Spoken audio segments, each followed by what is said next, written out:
Hi friends, இது ஒரு full day cleaning routine vlog. யார் யாருக்கு க்ளீனிங் ஒர்க் பிடிக்குமோ அவங்களுக்கெல்லாம் இந்த விலாக் கண்டிப்பாக பிடிக்கும்னு நம்புகிறேன். ஏன்னா நாங்கள் லாஸ்ட் ஒரு 1 மந்த் வந்து பார்த்திங்கன்னா அலெக்சாண்ட்ரியா போயிருந்தோம் வெக்கேஷனுக்காக. ரிட்டன் வந்தது வந்து பார்த்திங்கன்னா ஹவுஸ் ஃபுல்லாகவே டீப் க்ளீன் பண்ணுற மாதிரி இருந்துச்சு. அதனுடைய ரொட்டீன் தான் உங்களுக்கு நான் இந்த விலாகில் ஷேர் பண்ணுறேன். என்னுடைய க்ளீனிங் எப்போவுமே வந்து பால்கனிலேருந்து தான் ஸ்டார்ட் ஆகும். இங்கே வந்து பார்த்திங்க அப்படின்னா நிறைய டஸ்ட்டு படும் பால்கனியில் அண்ட் வீட்டுக்குள்ளேயுமே. அதனால் வந்து பால்கனியை ஃபஸ்ட்டு நான் க்ளீன் பண்ணக்கப்புறம் தான் வீட்டுக்குள்ளே வந்து க்ளீன் பண்ண ஆரம்பிப்பேன். என்னுடைய பால்கனியில் வந்து பார்த்திங்கன்னா இந்த குட்டி குட்டி பில்லர்ஸ் மாதிரி இருக்கும். எனக்கு இது க்ளீன் பண்ணுறது தான் ரொம்ப ஒரு கஷ்டமான ஒர்க் மாதிரி இருக்கும். அதனுடைய ஒவ்வொரு சர்க்கிள்லேயும் வந்து பார்த்திங்க அப்படின்னா நிறைய டஸ்ட்டு படும். அதை நம்ம டஸ்ட்டு க்ளீன் பண்ணிவிட்டு அதுக்கப்புறம் வாட்டர்லேயே ஒரு டைம் வாஷ் பண்ணுற மாதிரி இருக்கும். அண்ட் நிறைய நான் வந்து பார்த்திங்க அப்படின்னா பால்கனியில் குட்டி குட்டி பிளான்ட்லாம் வச்சுருக்கேன். அதெல்லாம் வந்து எனக்கு இப்போ க்ளீன் பண்ணுறக்கு டைமில் ஜஸ்ட் ஃப்ளோர் மட்டும் வந்து பார்த்திங்கன்னா ஃபுல்லாக வந்து டஸ்ட்டு க்ளீன் பண்ணிவிட்டு ஒரு மாப் போட்டு விட்டாச்சு. அதுக்கப்புறம் எனக்கு வந்து பார்த்திங்க அப்படின்னா 2 பால்கனி இருக்குது. ஃப்ரண்ட்லேயும் ஒன்று இருக்கும், பேக் சைட்லேயும் இருக்கும். ஸோ 2 பால்கனியுமே க்ளீன் பண்ணி முடிச்சுட்டு வீட்டுக்குள்ளே வந்து க்ளீன் பண்ண வந்தாச்சு. உள்ளேயும் வந்து பார்த்திங்க அப்படின்னா ஃப்ளோர் மட்டும் க்ளீன் பண்ணால் போதாது, நம்மளுடைய டேபிள்ஸ் எல்லாமே க்ளீன் பண்ணுற மாதிரி இருக்கும். ஒரு 2 வீக்ஸ் நம்ம ரெகுலராக யூஸ் பண்ணிகிட்டு இருக்கும்போது நம்ம க்ளீன் பண்ணாமல் விட்டுட்டோம்னாலே டேபிள் ஃபுல்லாக வந்து பார்த்திங்கன்னா நல்லா அந்த வந்து டஸ்ட்டு படிஞ்சிருக்கிறது நல்லா விசிபிளாகவே தெரியும். அதனால் வந்து ஒரு ட்ரை கிளாத்தில் ஃபுல்லாக டஸ்ட் எல்லாம் க்ளீன் பண்ணிவிட்டு அதுக்கு மேலே ஒரு வெட் கிளாத் வச்சு வைப் பண்ணிவிடுவேன். அப்புறம் நான் டேபிள்ஸ் மேலே வச்சுருக்க எல்லா ஸ்டாச்சூஸுமே அதுலேயுமே வந்து பார்த்திங்கன்னா நிறைய டஸ்ட் பட்டுற மாதிரி இருக்கும். அதுவும் ட்ரை அண்ட் வெட் கிளாத் வச்சு ஒரு டைம் தொடச்சி விட்டுட்டு எல்லாமே அரேஞ்ச் பண்ணி வச்சுட்டேன்.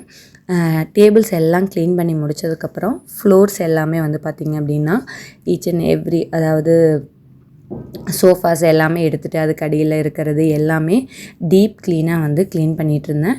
ஃப்ரெண்டு அவங்களும் வந்து அலெக்சாண்ட்ரியாலேருந்து எங்கள் கூட வந்து வந்திருந்தாங்க.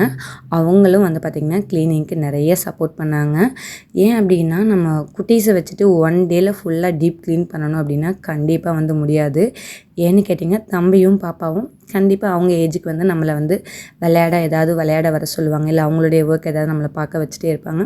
அதனால் அவங்க ஃப்ரெண்ட் இருந்ததுனால எனக்கு ஒரே நாளில் வந்து பார்த்திங்கன்னா டீப் க்ளீன் ஒர்க் வந்து சீக்கிரம் முடிஞ்ச மாதிரி இருந்துச்சு. அண்ட் வந்து நான் வந்ததுமே வந்து கிளாத்ஸு, மேட்டு இது எல்லாமே வந்து வாஷிங் போட்டு விட்டுருந்தேன். அதையும் எல்லாத்தையும் காய வச்சாச்சு. இங்கே வந்ததும் எனக்கு வந்து மாவு இல்லை அப்படின்னா எனக்கு மார்னிங் என்ன செய்கிறதுனே தெரியாது. மோஸ்ட் ப்ராபப்ளி நான் தோசை மாவு ரெடி பண்ணி வச்சுருப்பேன். அதனால் தோசை மாவுக்கும் காலையிலே வந்து ஊற வச்சுருந்தேன். அந்த அரிசி கழிஞ்ச தண்ணியை வந்து பார்த்திங்க அப்படின்னா நான் எப்பவும் வேஸ்ட் பண்ண மாட்டேன். செடிங்களுக்கு வந்து இந்த தண்ணி தான் யூஸ் பண்ணுவேன். பெருசாக எந்த ஒரு ஃபர்டிலைசர்ஸ்லாம் வந்து நான் செடிக்கு யூஸ் பண்ண மாட்டேன். அதனால் அரிசி கழிஞ்ச தண்ணி வந்து எனக்கு கொஞ்சம் செடிங்களுக்கு வந்து கொஞ்சம் ஹெல்த்தியாக இருக்கிற மாதிரி ஃபீல் ஆகும். ஈவினிங்காக வந்து அதாவது ரெகுலர் ஒர்க்லாம் முடிச்சுட்டு லன்ச்லாம் முடிச்சுட்டு கொஞ்சம் ரெஸ்ட் எடுத்துகிட்டு ஈவினிங்காக வந்து பார்த்திங்கன்னா ஊற வச்சு இந்த அரிசியை வந்து அரைச்சி மாவும் ரெடி பண்ணியாச்சு. அண்ட் வந்து எல்லா ஃப்ளோர் க்ளீனிங் ஒர்க் முடிஞ்சதும் கபோர்ட்ஸும் க்ளீன் பண்ணிடலாம் அப்படின்ட்டு கிச்சனில் இருக்கிற கபோர்ட்ஸும் க்ளீன் பண்ண ஆரம்பிச்சிட்டேன். ஏன்னா நமக்கு க்ளீனிங் அப்படிங்கிறது வந்து ரெகுலராக பண்ணுறதுக்கு பிடிக்காது. எனக்கெல்லாம் வந்து பார்த்திங்கன்னா ஒரு மைண்ட் செட் இருந்தது அப்படின்னா ஃபுல்லாக டீப் க்ளீன் பண்ணிடுவேன். அதே மாதிரி தான் இன்றைக்கி கபோர்ட்ஸும் வந்து ஃபுல்லாக க்ளீன் பண்ண ஆரம்பிச்சிட்டேன். இங்கே வந்து பார்த்திங்கன்னா வுடன் கபோர்ட்ஸ் அப்படிங்கிறனால நிறைய குட்டி குட்டி பூச்சிகள் வந்து பார்த்திங்கன்னா ஃப்ரீக்வெண்ட்டாக வந்துகிட்டே இருக்கிற மாதிரி இருக்கும். மந்த்லி ஒன்ஸ் அது ஒரு டீப் க்ளீன் பண்ணுற மாதிரி இருக்கும். பெட் ஸ்ப்ரெட்ஸ் எல்லாமே வந்து வாஷ் பண்ணி எல்லாத்தையும் வந்து மறுபடியும் அரேஞ்ச் பண்ணிகிட்டு இருந்தோம். கண்டிப்பாக உங்களுக்கு இந்த விலாக் பிடிச்சிருக்குன்னு நம்புகிறேன்.